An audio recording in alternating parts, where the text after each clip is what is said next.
I'm a retired detective. I spent most of my career working cases that never made the news. This channel is where I tell those stories. This is the first file. The light in the interrogation room doesn't just illuminate, it strips you bare. I've sat across from monsters, sociopaths, and desperate men, but I never felt the temperature drop until I sat across from Maya. She sat there in her Sunday best, clutching a small leather Bible like a shield, whispering verses under her breath, while the scent of lavender perfume fought the sterile smell of floor wax. You'd look at her and see a grieving mother. I looked at her and saw a void. They say love is a many-splendored thing, but in my line of work, love is just another motive. It's a fever that blinds you, a madness that makes the unthinkable feel like a necessity. She didn't kill for money or hate. She killed for a white picket fence and a wedding ring that was never going to fit. And the worst part? The quiet. The way she whispered, "Amen," before she told me how she did it. This case didn't start in a precinct.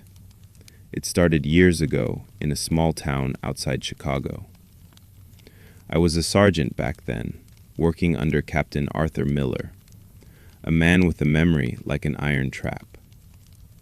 He's retired now, resting in a clinic up north, but he gave me the blueprint for this tragedy.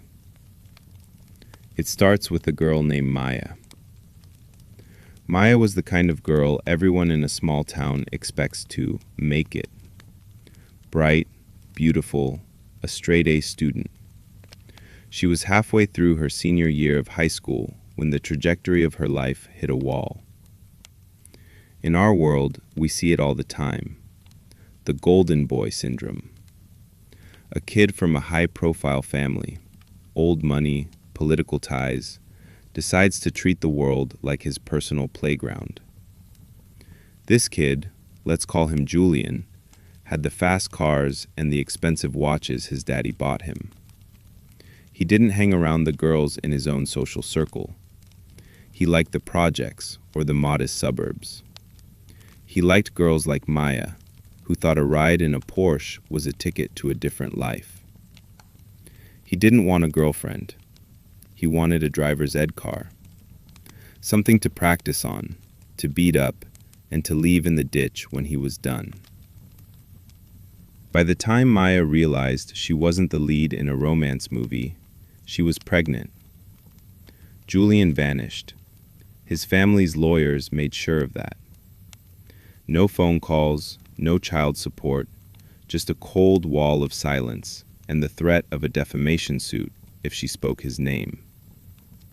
In a tight-knit, conservative American community, a fallen girl is a stain. Maya's mother, desperate to protect what was left of their reputation, orchestrated a lie. She sent Maya away to a distance learning program in the city, staying with an aunt named Sarah. When the baby was born, a beautiful little girl named Lily, they didn't register her under Maya's name. Sarah, who was only a few years older than Maya and had a husband away on long-term military deployment, claimed the child as her own. The paperwork was forged, the lies were rehearsed.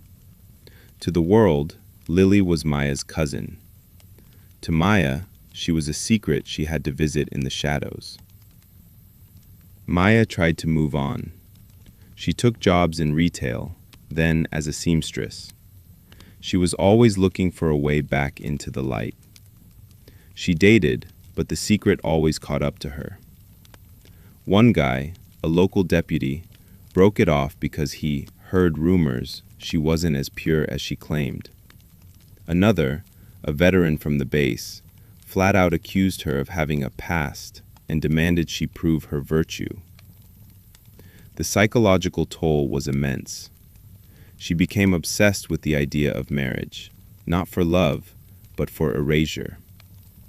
She thought if she could just find a good man to marry her, the stain of Julian and the mistake of Lily would finally be washed away.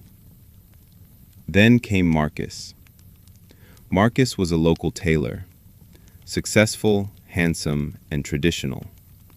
He represented everything Maya wanted.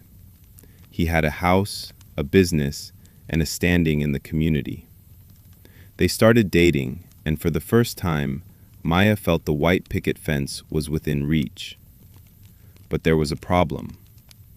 Lily was 6 years old now, and Lily was starting to look exactly like Maya. Maya would visit Aunt Sarah's house, and Lily would call out, "Mommy," before being corrected to say, "Auntie." The neighbors in Sarah's neighborhood started whispering. Small towns, even in the U.S., have long memories and sharp eyes. Marcus started hearing things. He was a man who valued a clean history. Maya panicked. She saw her future with Marcus slipping through her fingers. She believed that as long as Lily existed, she would never truly be free to marry him. She didn't see a daughter. She saw a piece of evidence. She told Sarah she wanted to take Lily for a week, a cousin's retreat, while Marcus was out of town at a textile convention. She brought the 6-year-old to an apartment she'd rented under a false name. She didn't feed her. For 24 hours, she let the child's stomach empty, ignoring the cries for mommy. Then she went to a hardware store. She didn't buy a weapon. She bought pest control, a high-concentration liquid poison. She prepared a meal, grapes and meatballs, a child's favorite. She injected the grapes, soaked the meat. "Eat, honey," she whispered, watching the girl consume the toxin. The child got sick. She vomited. She cried. But the dose wasn't high enough to kill her instantly. As the sun began to set, Maya realized the accident wasn't happening fast enough. She didn't call 911. She didn't panic. She took a silk scarf, a gift Marcus had given her, and she finished what the poison started. Most killers hide. Maya did something different. She went straight to Marcus. She sat him down and told him the truth, or her version of it. She told him about Julian, about the pregnancy, and about Lily. And then she told him she had fixed it. "There's nothing standing in our way now, Marcus," she told him, her voice as calm as a summer pond. "The evidence is gone. We can be happy." Marcus didn't embrace her. He didn't thank her. He felt the cold breath of a monster on his neck. He walked out of the house, drove to the precinct, and spoke to Detective James Carter. When we arrived at the apartment, the scene was eerily quiet. Lily was laid out on the bed, dressed in a white dress, looking like she was napping. We arrested Maya at a local diner. She was wearing a plain headscarf, a sudden change in style she adopted because Marcus once mentioned he liked modest, God-fearing women. She clutched a pocket Bible, the beads of a rosary looped tightly around her wrist. In the interrogation room, she wouldn't speak to us. She just read her scriptures. She tried to use the image of a devout woman as a cloak. It's a trick as old as time, using the language of the divine to mask the work of the devil. We went after Julian, too, the golden boy. It had been 6 years. We hauled him into the station. He sat there with 2 high-priced lawyers, looking at us like we were gum on his shoe. "I don't know her," he said. "Never touched her. You got DNA? No? Then we're done here." Because of the way the birth was handled, the fake names, the lack of a paper trail, and the fact that Maya's family had helped hide the child for years, the legal ground was shaky. Julian walked.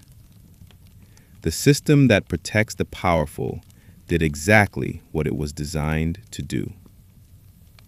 Maya was the only one who went to the state penitentiary. I saw Maya one last time before she was moved to maximum security. She looked at me through the glass, her face serene, almost radiant. "Why?" I asked. It's the one question we aren't supposed to ask, but I couldn't help it. "She was your blood. She was 6 years old." Maya leaned in close to the glass.